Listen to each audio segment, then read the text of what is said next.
So hello बच्चों, कैसे हो? क्या हाल चाल? तो आप सभी लोगों का बहुत बहुत स्वागत है बेहतर नवोदय एग्जाम में। और जैसा कि मैं आप लोगों से बोल रहा था कि आप लोग हिंदी का आप लोग समझते हैं किस तरीके से आपको पेपर अटेम्प्ट करना है, किस चीजों पे ध्यान देना है। प्लस हर सब्जेक्ट के बारे में आपको पता है कि हिंदी, इंग्लिश, मैथ, साइंस। लेकिन बच्चे हमेशा परेशान होते हैं कि सर ठीक है, हिंदी क्वेश्चन देखा मैंने आंसर कर दिया, इंग्लिश का क्वेश्चन देखा मैंने आंसर कर दिया, साइंस का भी आंसर कर दिया, बट मैथ्स के मैं देख के आंसर नहीं कर सकता।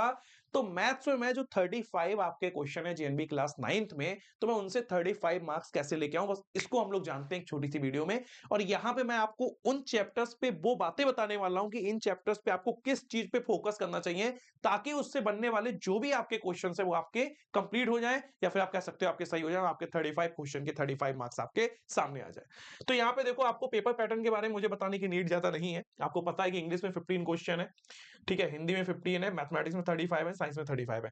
तो हम लोग इस पे स्टार लगाते हैं 35 क्वेश्चन पे। यहाँ पे इस वीडियो में हम लोग इसकी बात कर रहे हैं कि 35 क्वेश्चंस के लिए जो हमें 14 टू 15 चैप्टर कंप्लीट करने होते हैं, तो वो 14 टू 15 चैप्टर्स कंप्लीट करने के लिए हमें किन टॉपिक पे ध्यान देना चाहिए, उस चैप्टर्स के किन टॉपिक पे ध्यान देना चाहिए, उस चैप्टर्स के कौन से कीवर्ड पे ध्यान करना चाहिए, चाहे वो आपका फॉर्मूला हो, चाहे वो आपकी कैलकुलेशन हो।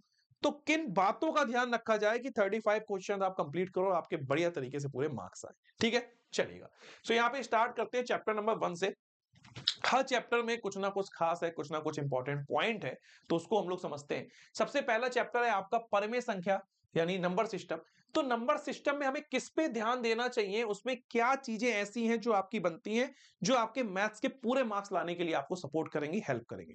तो सबसे पहले देखो, नंबर सिस्टम की अगर हम लोग बात करें तो सबसे पहले यहाँ पे आपका आता है डिविजिबिलिटी रूल, जिसपे आपके बहुत सारे क्वेश्चन बनते हैं। तो डिविजिबिलिटी रूल आपको पता होना चाहिए।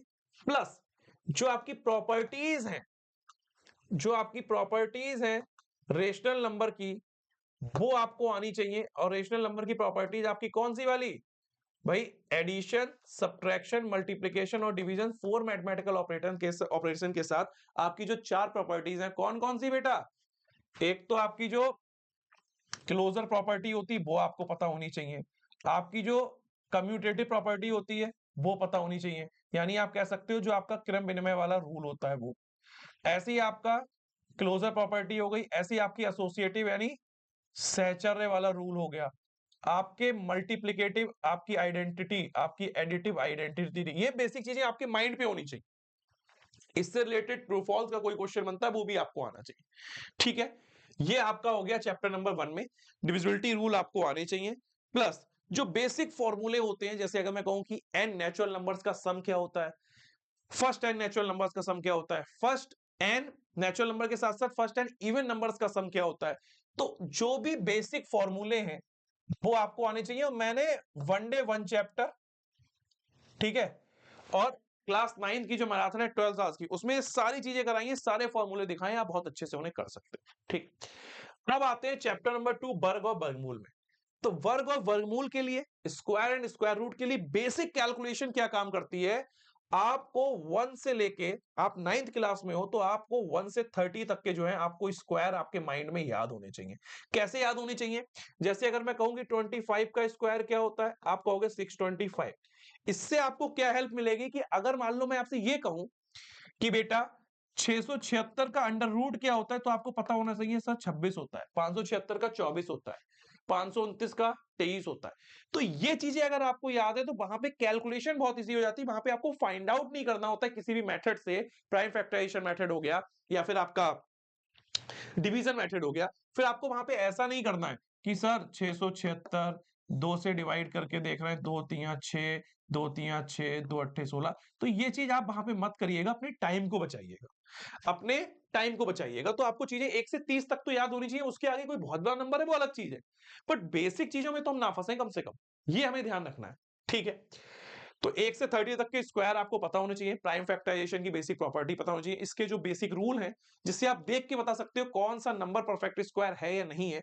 तो जो प्रॉपर्टीज होती हैं, जो प्रॉपर्टीज आपकी होती हैं, जो रूल आपके होते हैं किसके, स्क्वायर के, वो आपको पता होने चाहिए। वही आपके रिवर्स होके किस में काम करते हैं, स्क्वायर रूट में काम करते हैं।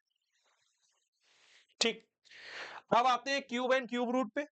तो क्यूब एंड क्यूब रूट का भी वही स्ट्रक्चर है कि कम से कम आपको क्लास 9th में 1 से 20, वरना मैं तो कहूंगा अपनी कैलकुलेशन अच्छी करने के लिए 1 से 25 तक के अगर आपको क्यूब आपके माइंड में है तो आप वहां से आसानी से कैलकुलेशन बना सकते हो। जैसे मैं आपसे कहूं कि 1 से 20 तक के अगर आपके माइंड में चल रहे हैं, तो आप ये कर सकते हो कि 2197 आपको पता होना चाहिए कि किसका क्यूब है। आपको पता होना चाहिए कि 1331 किसका क्यूब है, आपको पता होना चाहिए 1728 किसका क्यूब है। ये आपको पता होगा तो आप डायरेक्ट कर सकते हो कि भैया ये 12 का क्यूब है, ये आपका 11 का क्यूब है, समझ रहा, ये आपका 13 का क्यूब है, 2197। अब इसकी भी ट्रिक कैसे होती है कि अगर मान लो आपको नहीं आता है 13 का क्यूब क्या होता है, तो आप ये तो पता है 13 का स्क्वायर इंटू 13, 13 का स्क्वायर 169 इंटू 13, 3 नेम 27, 7 पता चल गया, 13 नेमा 117 का 7 हासिल लगा 17, 13 छंग 78, 78 और 10 88, 88 और 7 बताओ बताओ। मतलब आप ना कैलकुलेशन कर सकते हो बेसिक। और मैं यहाँ पे आपको बता दूं, अब जैसे मान लो नहीं पता है तो आप बेसिक कर लो ना, 3 नेम 27 का 7 हासिल लगा 2, 3 छक 18 2 20 का 0, 3 नेम 27 का हासिल लगा 2, 3 छक 18 2 20 का 0 हासिल लगा 2, 3 एकम 3 2 5, 169, 7 9 6 5 11 का 1 हासिल लगाए 2197।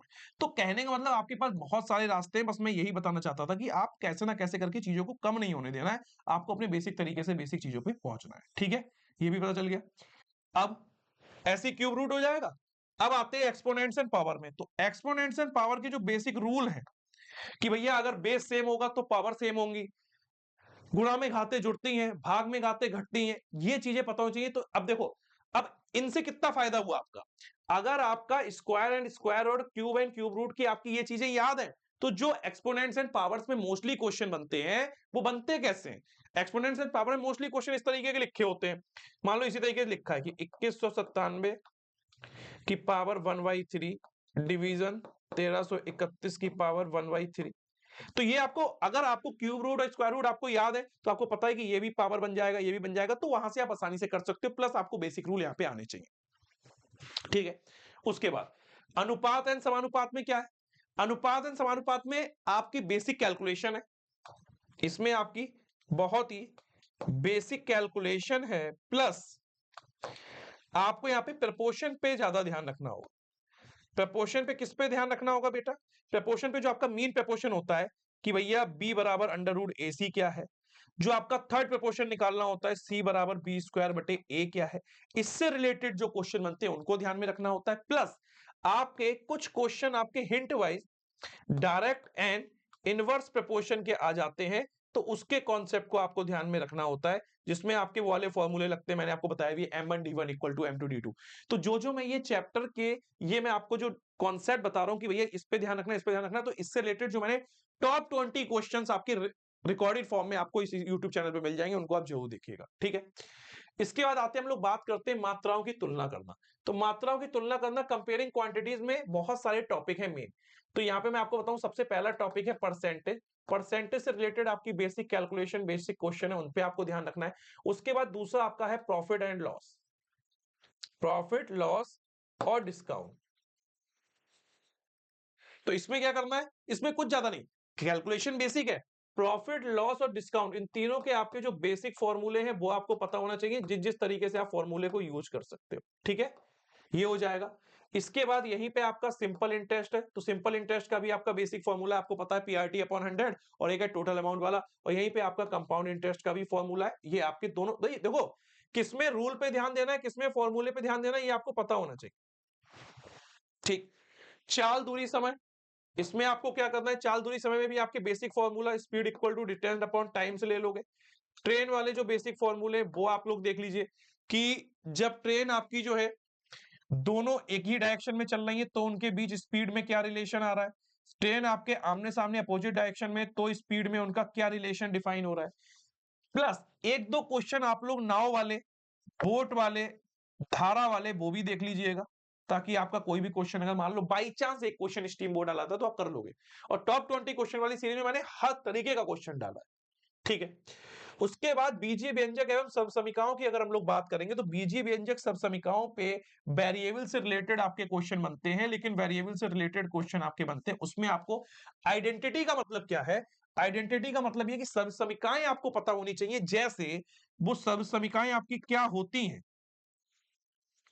कि आपको किन पे ध्यान रखना है, उन सबसमीकाओं पे आपको ध्यान रखना है। सबसमीकाओं में जैसे a प्लस बी का होल स्क्वायर, ए माइनस बी का होल स्क्वायर, ए स्क्वायर माइनस बी स्क्वायर क्या रिप्रेजेंट करता है, ए प्लस बी का होल क्यूब क्या रिप्रेजेंट करता है, ए माइनस बी का। ये अगर आपको पता है तो इससे रिलेटेड जो बनते हैं ना क्वेश्चन, वो आप बहुत आसानी से कर दोगे। ए माइनस बी का होल क्यूब क्या रिप्रेजेंट करता है, प्लस ए प्लस बी प्लस सी के होल स्क्वायर को क्या लिखते हैं। तो जब इस फॉर्मूले का एक्सपेंशन होता है तो उसी में क्या होता है, आजकल के जो पैटर्न क्वेश्चन आ रहे हैं उसमें क्या है, A plus B plus C की वैल्यू दे दी और आपसे कहेगा A plus B plus C का होल स्क्वायर बराबर होता है A square plus B square plus C square plus 2ab bc C है, तो किसी एक की वैल्यू निकलवा लेगा उसमें से। तो आपको फॉर्मूले एक्सपेंड करना आना चाहिए। ये फॉर्मूले देखो, इस चैप्टर का मतलब यही है कि सब समीकरण मतलब आइडेंटिटी का आपको यूज करना है। बहुत सारे आपने क्वेश्चन इस तरीके के देखे होंगे कि x plus one y x बराबर आपको √3 दिया है, तो आपसे कहेगा x cube plus one y x cube की वैल्यू क्या होगी। तो इस तरीके से बहुत सारे क्वेश्चन बन सकते हैं कि x plus one by x बराबर 2 दिया है तो x square plus one by x square की वैल्यू, या फिर x की power 4 plus one by x की पावर 4 क्या होती है। तो वो आपको फर्दर स्क्वायर करते रहना है और आइडेंटिटी का यूज करते रहना है। ठीक है, इसके बाद बात करते हैं एक चर की रैखिक समीकरण, linear equation of one variable. Linear equation of one variable में क्या होता है बेटा कि यहां पे आपको आइडेंटिटी का भी यूज करना पड़ सकता है जो आपके अलजेब्रिक एक्सप्रेशन की होती हैं, प्लस वन वेरिएबल का मतलब ये कि आपको इक्वेशंस दे हो सकती हैं। 2x प्लस 9 इक्वल टू 7 मैंने सिंपल लिखा, अब डेसिमल में जा सकती है कि 0.23x प्लस 0.95 इक्वल टू 0.75, तो इसमें x की वैल्यू क्या है, या फिर x की कौन सी वैल्यू के लिए इक्वेशन बराबर है, left hand side right hand side है। अगर आपकी दो इक्वेशन भी आ सकती है, जैसे मान लो आपको दे दिया ax प्लस ax नहीं, मतलब मैं आपको इक्वेशन ही दे रहा हूं कि अगर मान लो जैसे इसमें ना मोस्टली आपके क्वेश्चन बनते हैं एजेस वाले कि राम की आज वर्तमान आयु कुछ है, मतलब आपने एक्स मान ली, फिर आपने बोला उनके जो फादर की आयु है वो राम की आयु की 4 गुनी यानी 4x है।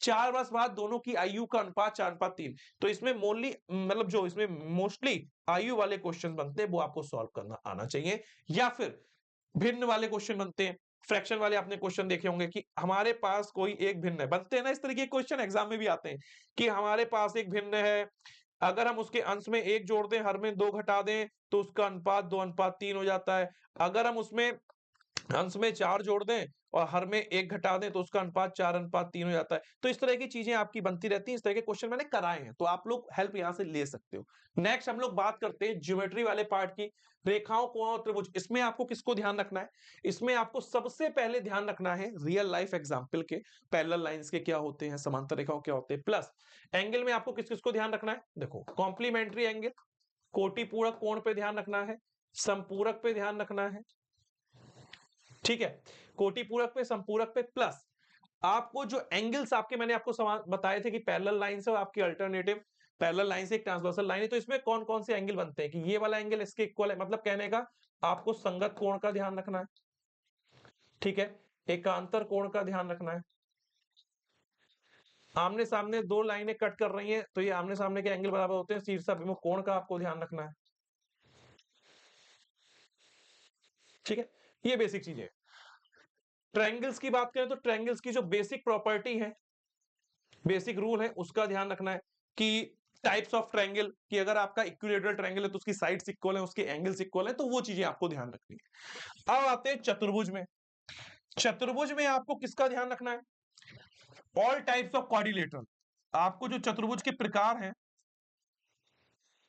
उनके रूल्स, उनके गुण का, चतुर्भुज के प्रकार के, जो चतुर्भुज के प्रकार है उनके गुण, आपको कैसे प्रकार के गुण, कैसे प्रकार के गुण, ऐसे कि चतुर्भुज के प्रकार मतलब जो आपका वर्ग है उसकी क्या प्रॉपर्टी है, आयत की क्या प्रॉपर्टी है, डायगोनल कैसे फाइंड आउट करते हैं, नंबर ऑफ डायगोनल कैसे निकालते हैं किसी भी डायग्राम में, वो आपको पता होना चाहिए, आयत कैसे काम करता है, सम चतुर्भुज में विकर्ण दिए गए तो उसकी भुजा कैसे निकालेंगे, ठीक है, सम चतुर्भुज हो गया, समांतर चतुर्भुज में आमने सामने की भुजाएं दी गई हैं तो उसका क्षेत्रफल कैसे निकलेगा, ठीक है, इस तरीके से। अब ये तो यहां पे जो चतुर्भुज है वो काम करता है प्रॉपर्टीज का, और जब समतल आकृतियों के क्षेत्रफल की बात आती है तो यहां पे आपको त्रिभुज, जितने भी टाइप के त्रिभुज हैं उनका क्षेत्रफल कैसे निकलेगा, और जितने भी टाइप के चतुर्भुज हैं उसका क्षेत्रफल कैसे निकलेगा।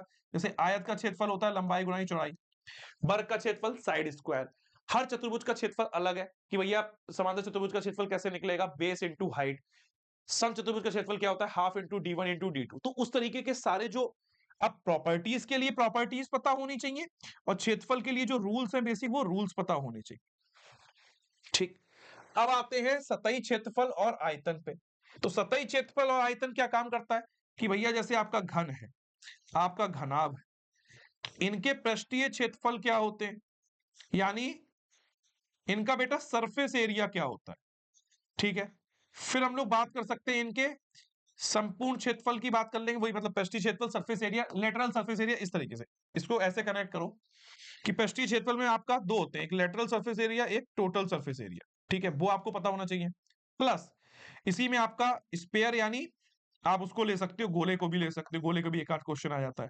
ठीक है, ये हो गया क्षेत्रफल। अब हम बात करते हैं आयतन की। तो इन्हीं के हमें क्षेत्रफल भी पता होना चाहिए, आयतन भी पता होना चाहिए। उसके लिए हमें क्या पता होना चाहिए, फॉर्मूले सबके हमें मुंह जबानी हमें इसके सारे फॉर्मूले पता होना चाहिए, चाहे वो डायगोनल हो चाहे कुछ हो। अगर आपका लेवल थोड़ा सा बढ़ता है तो आपको पता है यहां पे आपका जो बेलन है, बेलन का भी क्वेश्चन आ सकता है और शंकु का भी क्वेश्चन आता है। तो इनके आपको क्षेत्रफल और मतलब क्षेत्रफल इन द सेंस कहने का सतही क्षेत्रफल, कि भैया कोण का सतही क्षेत्रफल क्या होता है 2πr/h, बेलन सॉरी बेलन का क्या होता है 2πr/h, कोण का होता है आपका πr/l। तो एल क्या है उसमें स्लैंट है, तो वो सब इसीलिए मैंने फॉर्मूला लिख दिया है। ये सब आपके इसके फॉर्मूले के अंतर्गत आने चाहिए, सारे फॉर्मूले आपके मुंह जबानी आपको याद होने चाहिए। ठीक है, उसके बाद हम लोग बात करेंगे आंकड़ों का प्रबंधन यानी डेटा हैंडलिंग। डेटा हैंडलिंग में आपको क्या पता होना चाहिए, जितने भी ग्राफ होते हैं, बार ग्राफ से आपको इंफॉर्मेशन निकालना आनी चाहिए, लाइन ग्राफ से आपको निकालना आनी चाहिए। अब आप बात करेंगे सिलेबस के अकॉर्डिंग। तो सिलेबस के अकॉर्डिंग अगर हम लोग बात करें तो बार ग्राफ से आपको आना चाहिए, हिस्टोग्राम से आना चाहिए, प्लस आपके पाई ग्राफ से, पाई चार्ट से हमेशा एक क्वेश्चन बनता है, आप भी जानते हो। तो ये आपको आना चाहिए। पाई चार्ट से कैसे डिफाइन करते हैं, अगर पाई चार्ट में वैल्यू टोटल परसेंटेज में दी है तो उसको हम डिग्री के इक्वल कैसे करेंगे।